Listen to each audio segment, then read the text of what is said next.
is to provide communication.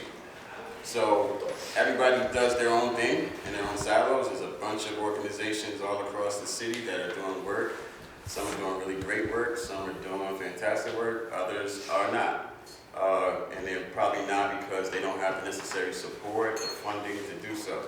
So we established this Municipal Homelessness Prevention Roundtable meeting to just be able to find out who's doing what, where, how, when, and how can we work together. We've in the past found out a number of things from the school district that we didn't know was happening. Some of our houses of worship, some of these other smaller community groups, the county, our emergency management. So the idea is that for people can put faces to names, and organizations, the transitions or the level of, I would say transition in terms of leadership happens so often that it constantly requires us to have open lines of communication, so we make sure that we know what we're dealing with. So for instance, the point in time count collaboration today is a product of this meeting, being able to say, hey, can we do the point in time count here? Can we provide this? Can you do this? And can you do that? And that's what this is. So it's not a formal meeting. This is basically us being able to sit around the room. We started this right after the pandemic. So this meeting has been happening for no less than 3 years now. And this is the meeting that happens the last Wednesday of the month, every month at 10:30. And it normally runs to 11:30. And good spaces. So what I will do is I will ask that we start with the providers first, or the networks first, in terms of updates and 5-minute updates. What's happening good in your world, what's happening bad in your world. Then the city will give an update, and then I have these questionnaires here, so based off, I'm going to give them out anyway because they have like note things on them, so if you want to take notes or whatever, we will then go into possibly a Q&A if we can get a reasonable amount of time. So with that, I'll start with, so I'm going to ask, so for all the providers, you know, meetings a lot different, well not a lot different, but I'm going to ask that you speak louder because we're also talking to the public. So I'll start with. Good morning. I'm John Ferguson. I'm the Deputy Emergency Management Coordinator for Middlesex County. And I am officially the person that gets to call the Code Blue. Okay? Code Blue is the state statute that says, you know, if the municipality has 10 or more unsheltered homeless, anytime the temperature is 32 degrees or below or a wind chill factor of 0, they need to open a warming center. Okay?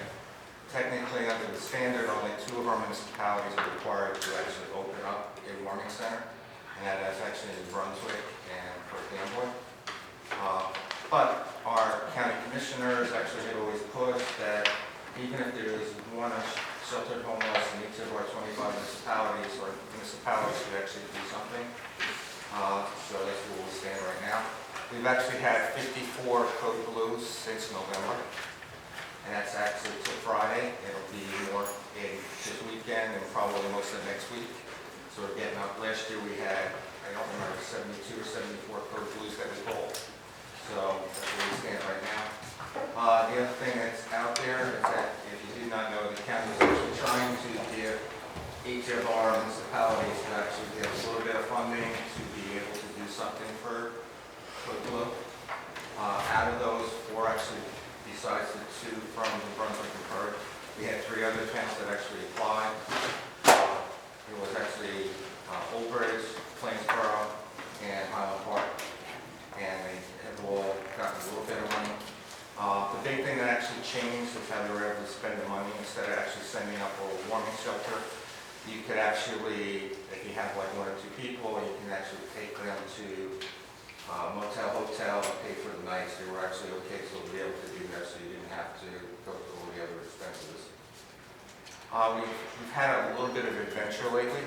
Okay, one of our municipalities, okay, actually had opened up and said where they had written their Code Blue is that it was open to all the residents of that municipality and anybody in Middlesex Unfortunately, Code Blue was called, and 211 saw that information, and the person actually called up and said, I need a place to go. I said, well, you can go to this town. So we find out that the reason why she ended up going to call 211 to get help is she actually had gotten transferred from Somerset County to a hotel that was open in our county. And when they asked the question, where are you from? And she said she was I was in Middlesex County, even though she had all the paperwork out of Somerset County. So they had to put her up for a few days. She actually came with 3 suitcases, her pet. So you knew she was having a problem in Somerset County, but 211 said, well, that's our standard. Is wherever they say they're calling from is where they're going to be responsible for, not getting the information saying she was actually should have been getting work with, Somerset County. So they took a little while, but they squared it all away. So they actually were able to get her back to Somerset County, but they actually were able to put her up a few more days in that municipality. All right, so that's just what's all going on. So it's just a real adventure. And the other thing that's coming up too is that it's just trying to get other organizations to help. There's a couple other municipalities that try and open up. They found a place to actually hold their warming centers. They're just getting people actually to work it, and they've been trying to go through, the houses of worship or other organizations like the Elks or Lions Club. See if any of them would be able to at least work a night or two if it was required. And once again, we're not getting that commitment from other people, and so it's really pretty hard. So, but we're talking about most of them have like 1 or 2 people that actually do show up. So, all right, that's all I have. Thank you. Thank you. The other lady.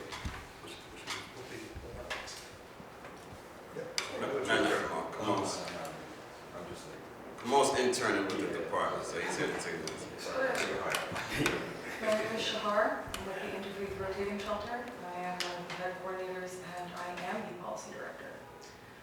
The shelter is doing quite well in terms of people being fed. We have been over capacity since we opened, while only going under capacity when we go to places that do not allow for extra people. I find that I have great concern with the city and its treatment of the homeless. I feel you are not only creating an environment where people are more reactive, but the lack of public spaces and effective warming centers that are open during the hours when people desperately need them are contributing to the behavioral problems that I see within my own shelter. Now, I run a very low barrier shelter. I do allow people who are struggling with addiction that they can manage themselves within the confines. I do allow people with manageable medical conditions within the confines because we are an entirely volunteer-based program. We simply do not have the funding or the trained personnel to manage people with higher support needs. I think it's a concern that the city sees a growing provider crisis and also other cities within proximity, peer cities even, passing or attempting to pass ordinances that criminalize homelessness with very little done on Brunswick's part, in my strong opinion, to manage these things as they come. I feel we can expect within the next several years to not only see an explosion in homelessness, but violence as related to poverty, as we have seen time and again, as related to poverty, which Code Blue is contributing to. I have your budget in front of me. I have exactly what you spend your money on, and none of it is food. You have people in a building for 12 hours, forcing them to starve. Your program does less with the immense amount of money you have than my program does with pennies. And we do have people volunteering for food. In fact, that's the easiest task we have. People love to feed the hungry, and you should too. What we have going well is that we have people desperate to be in our program. And I know people would be desperate, even more desperate to be in an expanded Code Blue, were it to have the things it needed, where people aren't waiting until they're literally going to freeze to death to go in. I don't have that problem. And that makes my heart break, because every person turned away from my shelter, every person turned away from Code Blue has the face of God on theirs. And if you don't see that, if you don't see why they need to eat, I don't know why you have your position. And I don't know what we're all doing here together. I came here today for the first time in 3 years because I feel like we have hit a critical breaking point where if people do not get the support they need now, if we do not act now, We are going to see a complete collapse in the coming years. We have a provider crisis. We've had a provider crisis. And I know people are tired. I'm tired. I returned to the shelter 5 days after a sternotomy. We have to do something. The thing I'm scared of is the thing y'all should be scared of. And the thing that we should all be working towards as a peer program. Thank you. So for Interfaith Shelter, do we have your schedule? No, I do not hand out my schedule because disseminating it creates an issue where too many people knowing bring them to the shelter. We have had people try getting in. So for the Interfaith Shelter, how are those people selected? They are selected through the same survey process 211 does. We were trained with both Coming Home and with Austin and in order to ask meaningful questions. The same questions 211 would ask people going to Code Blue should they submit the survey. The only thing that we quote-unquote discriminate against is a gender. We are a men's shelter. And what's the capacity? Our capacity is technically supposed to be 15, but we are often pushing up to 20 or close to 20. And we are feeding those people every night. We provide socks, sleeping bags, tents for people in the community, basically every day at this point. Also, Denellen has a Code Blue. So I am both working within my own town and here. How many houses of worship are participating? Right now, I believe about 7 with us pushing for more. So I think we've been asking for the interfaith shelters, rules and regulations, as well as the schedule. I don't, And that person normally comes to the meeting? Carmel, Yeah, but we have yet to receive those things. we're ready to give them. So thank you for the update. Sir? That's our fault. You could do it. Yeah. I'm sure you can. So we are currently hosting an interfaith shelter. And we are for the next week. We are also reviewing the proposal for the location. And I hope to get back to you. That's about all I have. You're hosting. Oh, we're hosting the 20 time. Yeah, so I would talk to We have a John. difficult time hearing. Sorry? We have a difficult Oh. time hearing So conversations. we're currently hosting events at the rotating shelter. We are reviewing an agreement with the city to become another code blue location. And we are hosting the point in time, the Homeless Connect day. So I spoke to Jenna this morning and she said she's got volunteers lined up if she needs to. I'm Marilyn Crawford with the Brunswick Board of Education. I am the outgoing district homeless liaison. And Killing me. I'm going to be retiring. We can't hear you. Oh, you can't hear me? I'm sorry. I'm Marilyn Crawford with the Brunswick Board of Education. Yes, please, thank you. Thank you. I am the outgoing district homeless liaison. Every district is required to have a district homeless liaison, and the goal of the district homeless liaison is to determine which of our students are experiencing displacement. And as a district, we are required to provide specific services to those families. One being to ensure that they can get to school and be educated. So we provide transportation. We also provide resources in terms of referring them for if they need food, for food insecurity. As far as if they need housing, we generally will refer them to 211, Coming Home. And then the main thing though we do is transportation. So if they are displaced to a different district, then we will transport those students back to New Brunswick so they can continue their education in New Brunswick. I will let Alex speak because she is actually the current. Yes, in the process. Could I just ask a question? Yeah, sure. Who's the McKinney-Bento liaison for this location, this locality? For New Brunswick? Yeah. It would, for, in terms of the Board of Education, it would be now, Okay. Scott.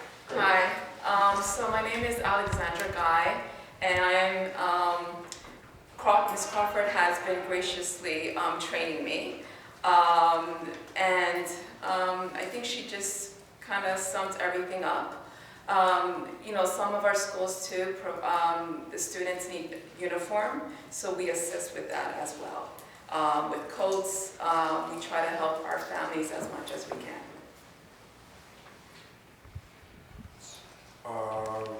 I'll save my questions because we got a couple things to talk about outside of the homelessness situation, some more topics that we should be adding to the table. That I need to find out what the protocol. what the overall sense is at the schools. Okay. I know where you're going. Cassandra Jones, coming home in Middlesex County, lead access navigator and coordinated assessment team. Yeah, no update? What? No update? No specific updates, but point in time is going on today. Everyone's doing their count all over the United States, not just New Jersey. We have connected with all the police departments to get those surveys in. And we are, as a community, we all do talk to each other. I think this is my first time meeting you though. But we do all talk to each other. We do encourage that everyone who is experiencing a homeless crisis to always call 211, follow the prompt for homelessness to be properly screened and referred to the agencies that are considered the most beneficial to them. Usually it's the Board of Social Services, and if they're not eligible for the Board of Social Services, coming home staff will usually follow up and conduct an initial screening for the waitlist for shelter, as well as community-based case management. We also have access sites throughout the community. I can get emails at the end to forward out that flyer of the locations throughout the community. For New Brunswick, it is Unity Square. We have an access navigator there Monday through Thursday, 9 to 3. That will also conduct an intake, assess, and screen and refer to the appropriate agencies in the community.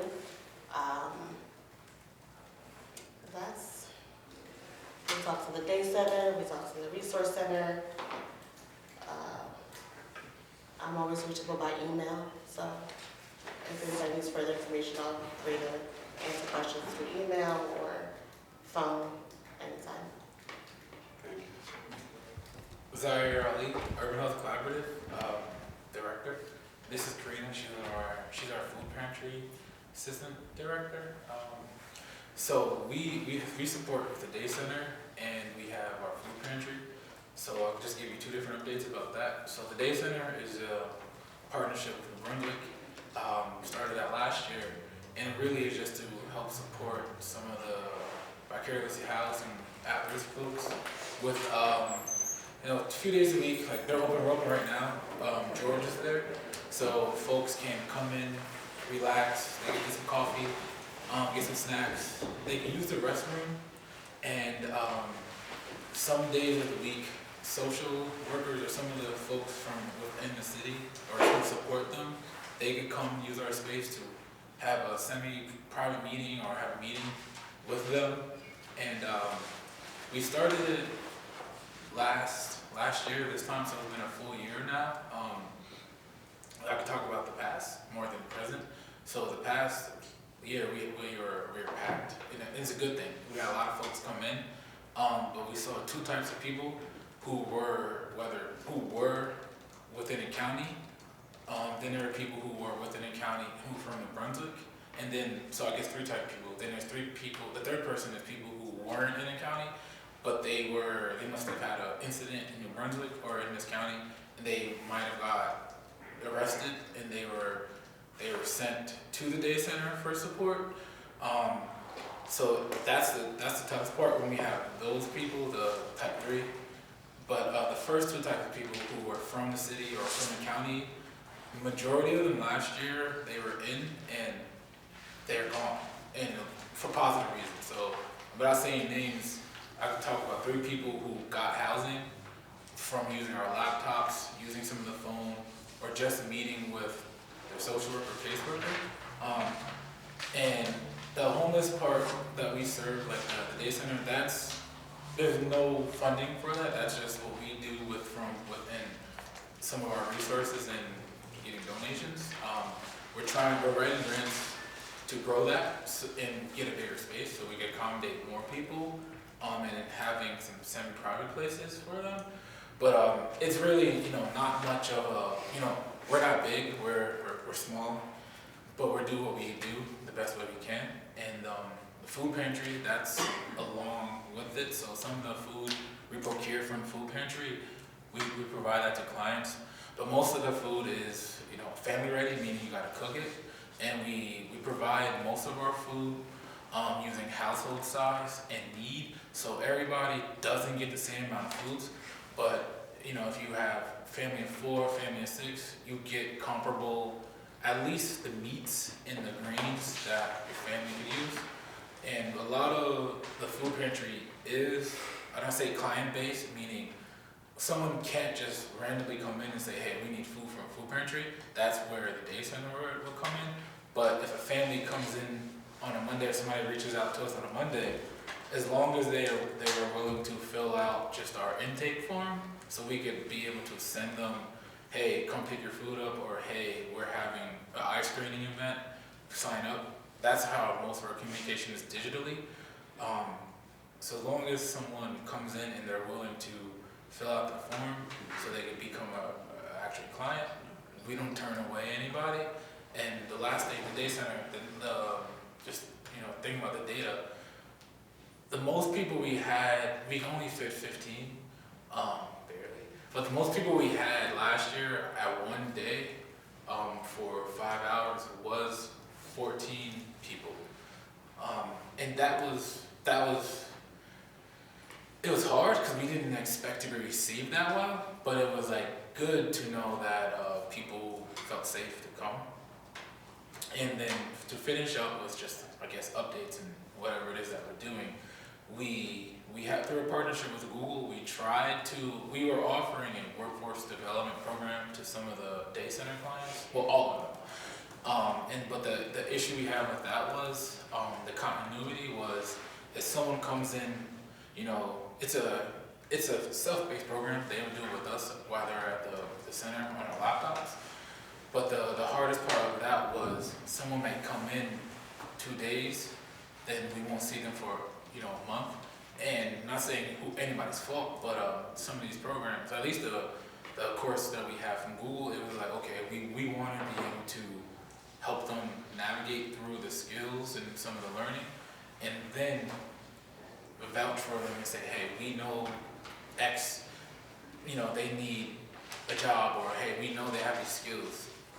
Can you work with them? So that's where we're shaping it up to be this year. So that's a big part of some of the funding we're applying for, is to create not just I would say a space where people can relax, but a space where they can be productive on their own terms if they need, and just a centralized place where social workers, doctor, whoever wants to support us, support the folks can come, and that's all.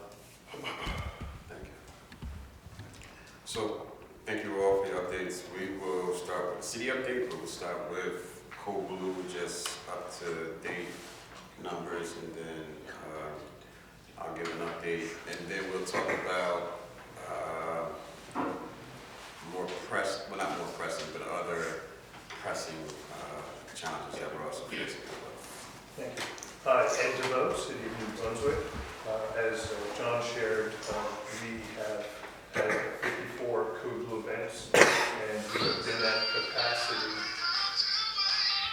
Thank you very much. So we have been at capacity for much of the. See, I get my own theme music. That's how important I am. So we've been at capacity for much of the Code Blue season, which actually kicked off in November of 2024, and we continue to not only provide cots and blankets. We do work with other community partners where we do have an opportunity to provide some warmer clothing as well. And this includes things like socks, scarves, hats, and that comes through our faith partners, as well as the folks around the table. And as it was also mentioned, we are in Code Blue at least through Friday. If you ever have any questions as to whether or not Code Blue has been called, I always update my voicemail. So if you were to call my extension 246-5353, my greeting will always provide a Code Blue update as well as the hours of operation and other pertinent information, including closings. So not so much Code Blue closings, but the Dignity Center. My team also handles the Dignity Center, which is the public showering facility, which is open Monday, Wednesday, and Friday in 2 sessions, 8:30 a.m. to 10:30 a.m., and then again from noon until 2. People who utilize the Dignity Center can also find things, warm clothing, coats, socks, things like that, as well as hygiene, which is all provided for at the Dignity Center, which is Memorial Stadium and Joyce Kilmer. Thank you. So I'll just add that Dignity Center is open all year round. Has been open all year round for 2 years now, and it was a product of the pandemic where there weren't any facilities within the downtown radius or surrounding neighborhoods that were providing safe spaces for this population to wash their hands, use the bathroom, etc. So what was happening was people were doing what they had to do in the streets of New Brunswick, in the parking decks, and people's front porches. So we created a facility at the stadium which caught fire, and the good way, of course. And then it became a staple of ours. So it doesn't only provide showers for the homeless population, it provides shower to anybody that's wrong. Code Blue is the same thing. Code Blue is not for the, only for the chronic homeless. Code Blue is for anybody without adequate shelter, from the hours of 7 p.m. to 7 a.m. when the temperature is 32 degrees and is activated by the county. So we've had families that heat is off. The landlord is not providing heat, or people that have been kicked out. We've had a number of individuals from different communities stay in our Code Blue space. We're not going to continue to belabor the point on the amount of people and where they come from. The city of New Brunswick does not ask you where you're from. We do not do surveys. We do not do intakes. We do not do qualifications.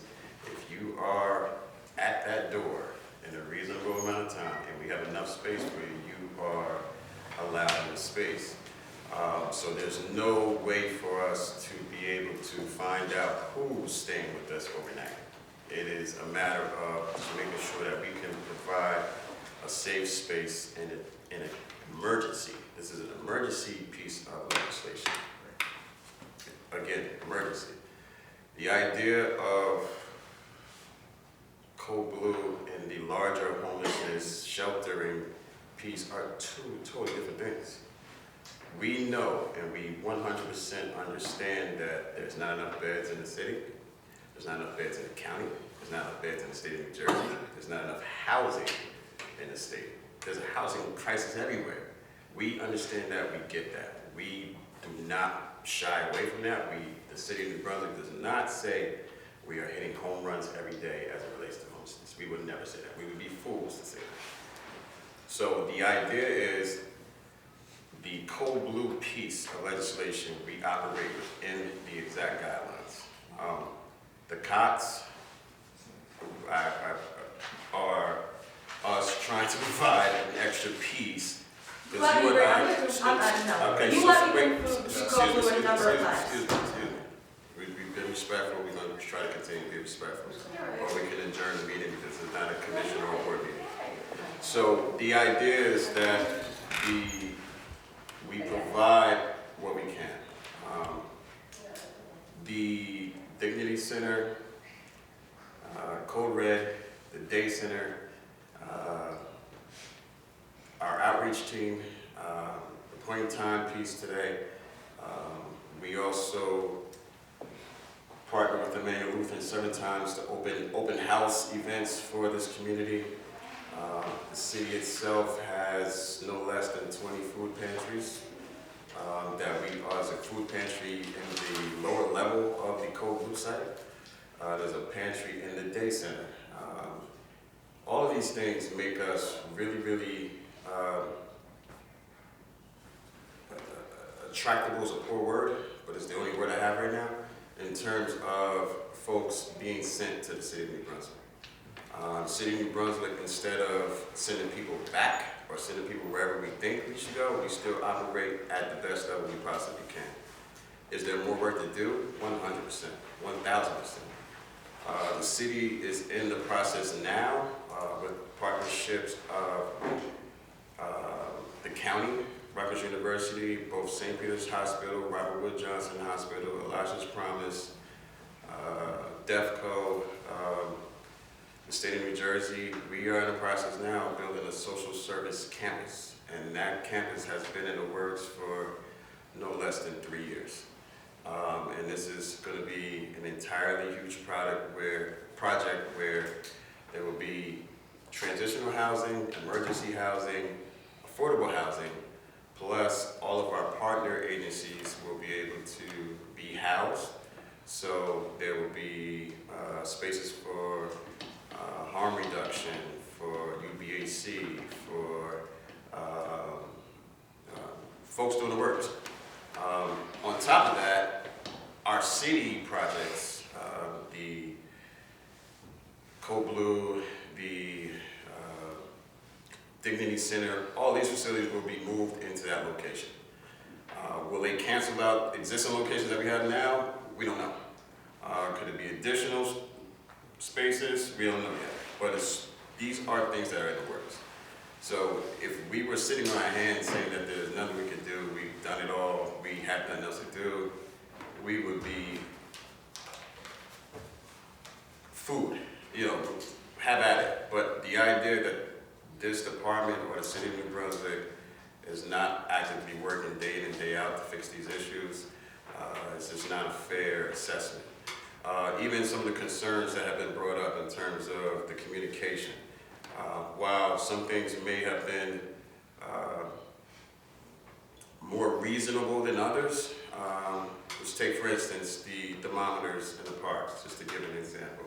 Instead of thermometers in the parks, what we decided to do was, since most of our schools, we agreed that there could be more communication. So it's not we won, we beat you, we made you do this. It's not that. We agree. If you have a good idea, we like good ideas. So if it's the thermometer in the parks on trees is probably not the best solution. So instead, most of our schools are attached to parks or close in proximity to parks. It could be difficult for the smartest person to read a thermometer, especially depending on what type of thermometers we're putting up there, right? So instead of putting a thermometer, because it can't be an electronic one if it's going on the tree, so we would have to figure out a way to do that. So what we did was we said, let's put it on the displays at the schools. So now when a Code Blue is called, instead of it being on a thermometer in a tree at a park, it's now displayed on the screen that everybody can see.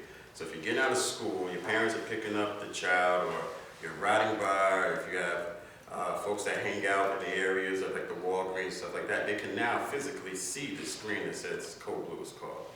That has also been added to the MB PACS screen as well. So for the downtown community that's hanging around United Methodist waiting for the meals, they also now see that Code Blue has been called. What we would like to see is for the advocates, for the folks that are advocating for this population, to also post that Code Blue has been called. These are the folks that are on the ground engaging with this population. These are the folks that are getting word for word what the program is doing. It would be nice to also have that support in a genuine way that, hey, Code Blue has been called for the night of X. And then we see where we go. So we are listening to what you're trying to say. And we do take it, we don't take it just at face value. We are trying to expand Cold Blue. We've been trying to expand Cold Blue for years. The food piece at Cold Blue is not a product of the department, as a product of the administration. We are no longer allowed to serve food for a number of reasons. And most of these reasons are liability reasons. In the past, we have connected with partner agencies that said they will provide food. In past times, that food has dwindled, and it's become a situation where we don't provide the food in the space, but we are 100% fine with somebody providing food before or after. And that's just the unfortunate coin. Again, the legislation does not offer us to feed anybody. This is not a shelter. It's an emergency warming center for the emergency declaration. That's all it is. We're not trying to be cold. We're not trying to be heartless. The idea is that we walk within the letter of the law. That's why we talked and we worked with Urban Health Collaborative. We said, all right, well, how can we figure out some way to make sure that we get these people the next step? In past years, we used to walk right out of Cold Blue, go right to Elijah's Promise. In past years, we had a connection with Dunkin' Donuts, so we would pick every donut, every cup of coffee they had left in the space. They would bring it to our Cold Blues at Henry Guest House, and then we would feed them there, or we would provide it on the way out. Then they would go to Elijah's Promise at 7 a.m. to have breakfast. Once all these resources and partners closed their doors during the pandemic, we didn't have those services. So what we did was we tried to provide it ourselves until we were hit with other reasons why we couldn't provide that.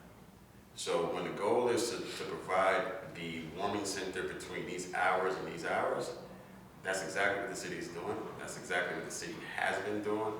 This is only the 4th year with the city actually doing it with a budget and staff. So for all these years, the city has been doing Cold Blue at the Henry Guest House with no less than 60 people with 2 volunteers. That has never been a question of the city's integrity or will to serve this population. The idea that we need to figure out, one, how do we also invigorate other partners? How do we also get other towns involved? How do we also make sure, because there's no number of beds. Anybody can raise their hand right now and tell me what is the proper, or what is the exact amount of beds that would be the magic bullet. Nobody can give us that number. It's impossible. So no matter if we give you 40 beds, no matter if we give you 60 beds, no matter if we give you 100 beds, it will not be enough. And it won't be enough for us as well. So it's not a matter of us serving you, it's a matter of us also trying to do the right thing for us. And we know in our hearts that 60 beds won't be enough. There's no way around it. So if we do a 60-bed Cold Blue today, you'll say, oh, well, we need 65 beds. We get it, we know that. We need 100 beds, we need 1,000 beds. It's the idea that homelessness is not a New Brunswick issue. It's not a county issue, it's not a state issue. But until we figure out ways that we all can work together, we all can have credible partners, we all can figure out ways that, I'll step back. There's also a patience level with this, unfortunately. While this is an urgent matter, the things that we're asking for, the things that we want, don't happen immediately. We also don't run on the same process. While your stuff may be volunteer-based, ours is not at all. While the rotating shelter itself used to be 12, 15 houses of worship when we first started, it's now down to these numbers because of pandemic, because of other reasons. The number of pantries that do not allow people in their physical space, but have people line up outside, has all been since the pandemic, now providing gaps in a space where we can have more day centers, we can have more opportunities for people to have somewhere to sit throughout the day. And these are the real challenges. So the Edmund DeVoe has been running Cold Blue for 2 years now, 2 years? And the program itself, and I'll stand on this in any podium and say, has run the best as possibly could be run ever. So the program itself now is staffed with 7 people. There's a laundering service, there's a cleaning service. We're working with RWJ now with Uber Health to provide transportation to and from.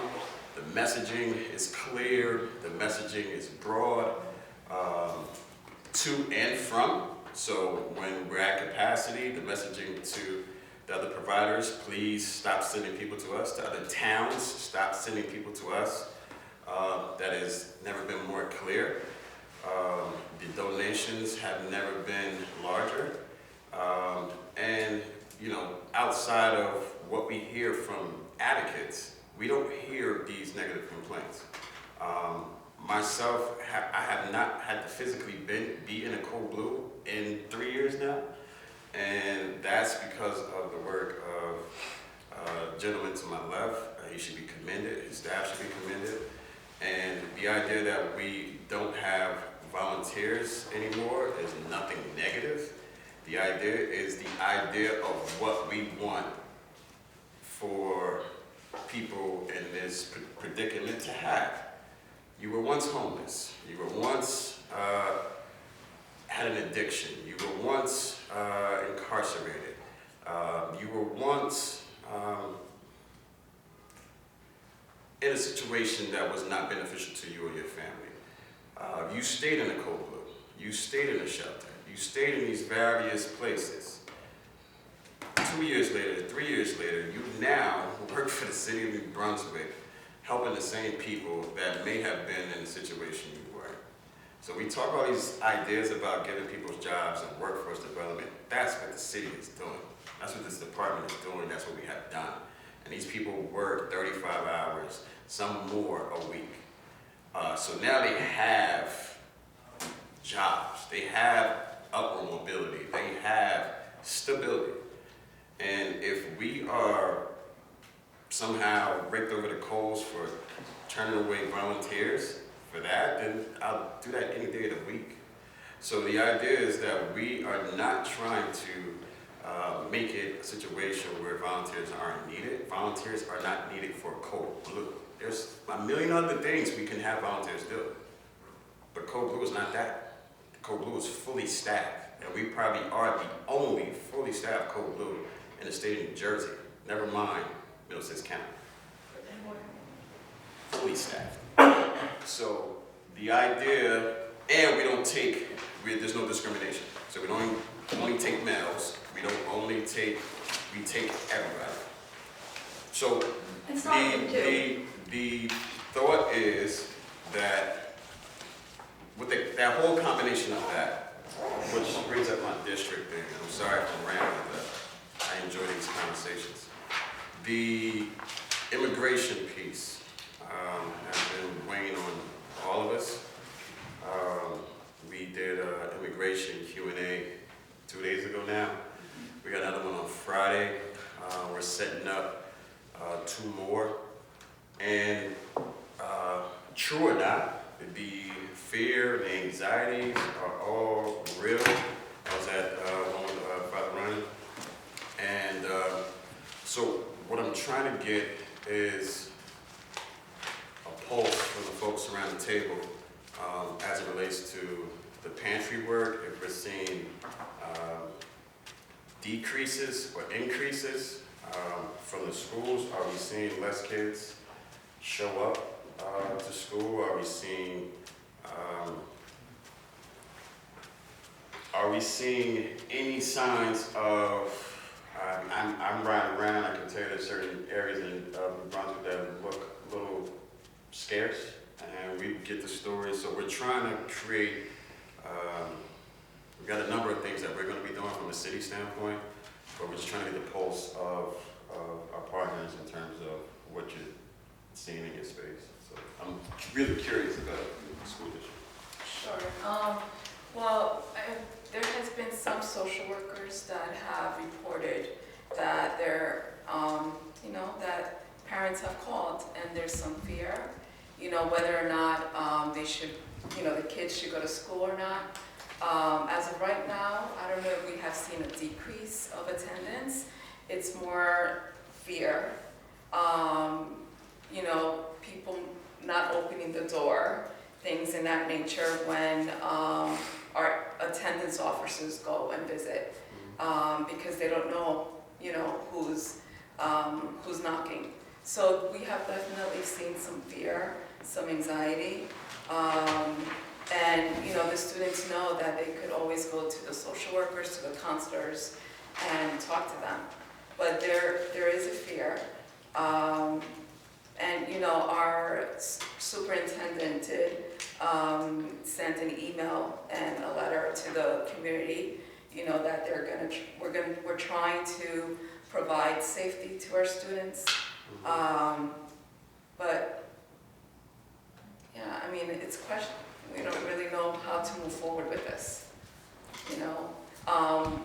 What's going to happen if ICE comes to the schools, and how the administrators have been given, some procedures, things that they could do.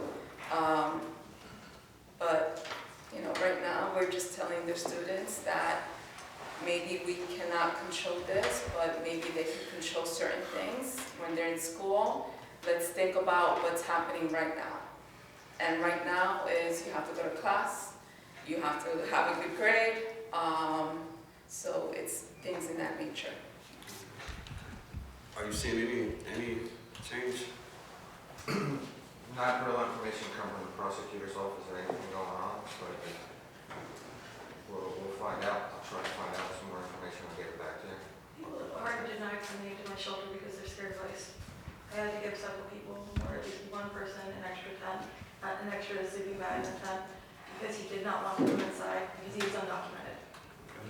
And there will be more. So, if I could ask, with point in time, do you have point in time surveys? Because I have some.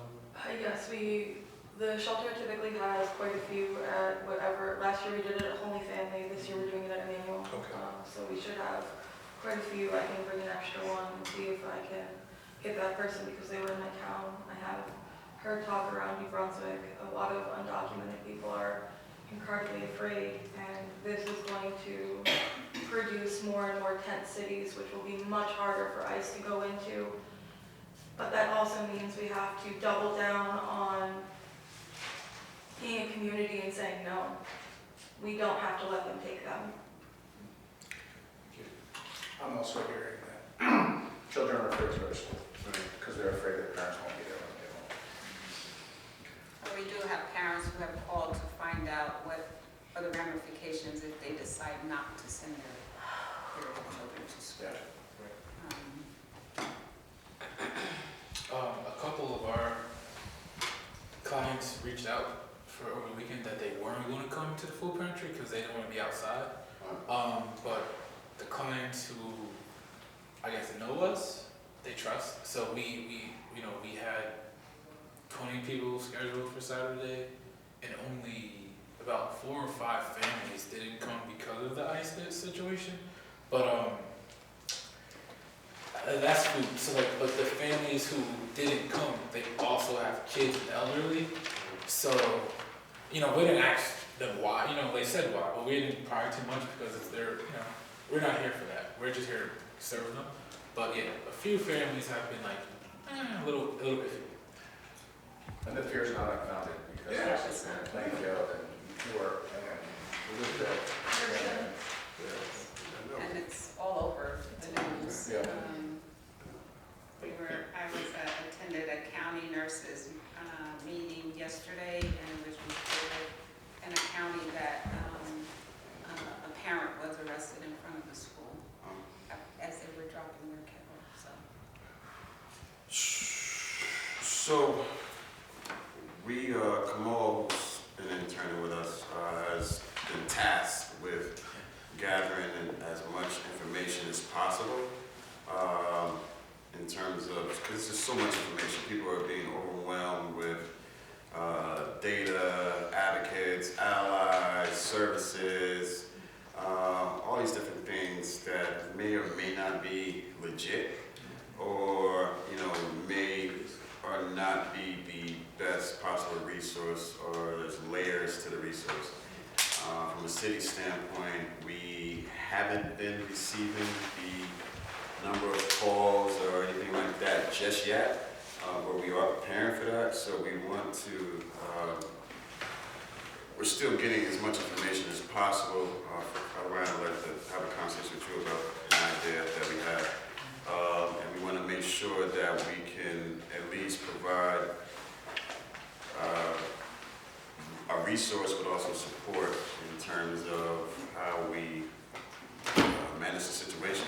We know it's just starting. This is week 1.5 in the second week of this term, and it's just going to be, this is not something that we look to blow over by the spring. This is something that, is going to be an issue for not only the families that are directly impacted, but families and people around them. I can only imagine, a kid seeing their parent be picked up in front of the school. What did the friends see, or what did the other people in the school see? So it's more of an issue of how do we also consider how all of our organizations and resources will be impacted. The freeze yesterday, with the federal funds. So these are things that help us do the work that we do. So the idea that there's some big gold pot somewhere around here with money to just take from to do all these initiatives, it doesn't exist. The new administration will definitely impact how we do business across the country. And unfortunately, we have to be mindful of that, but we also, knowing that, we need to plan accordingly as best to our ability. So how we feed people, how we house people, how we clothe people, how we provide transportation, things as simple as people getting their paychecks, people getting their SNAP benefits. All these different things become trickle down issues that then create large risks. If you're not going to work because you're fearful, or if you're not taking your kid to school because you're fearful that that kid's going to be picked up, or the kid's fearful that you're going to be picked up by the time you get home, chances are you're not going to work either. If you're not going to work, you're not bringing in a check. If you're not bringing in a check, you're not paying your bills, you're not feeding yourself, you're not doing these things. And then it becomes all these issues that now compound and compound and compound. So from a city standpoint, from a partner standpoint, we are actively doing what we can to make sure that we can be the best civil service that we can. Do we always get it right? Absolutely not. Do we strive to get it right every day? Yes, we do. And at the end of the day, it's working with partners in a reasonable way, in a sound way, that gets these things done. So we will be, I have these question forms. I definitely want you to return the question form to Taisha, right there, raise your hand. So if you have any questions, anything like that, please provide your questions to her, and we will get back to you immediately. And I thank you for being here. Thank you for coming. This meeting happens the last Wednesday of every month. Please bring friends. Please bring people that are advocates for the situation.